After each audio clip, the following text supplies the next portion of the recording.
isang limited edition luxury car na nagkakahalaga ng 160 million pesos ang isinuko mismo ng may hawak nito sa Bureau of Customs.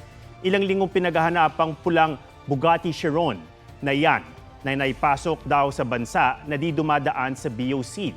Patuloy pang hinahanap ang isa pang Bugatti Chiron na kulay asul naman. Nakunan daw sa social media ang dalawang luxury car na bumabiyahe sa kalsada. Base sa paliwanag ng may hawak ng pulang sasakyan, nabili niya ito sa isa pang tao sa Metro Manila na patuloy ding tinutugis ng customs. Kapag di raw nahanap ang nagsasabing nagbenta, ang may hawak ng sasakyan ngayon ang mananagot sa batas. Mga kapuso, alamin ang State of the Nation. Mag-subscribe sa GMA Integrated News sa YouTube.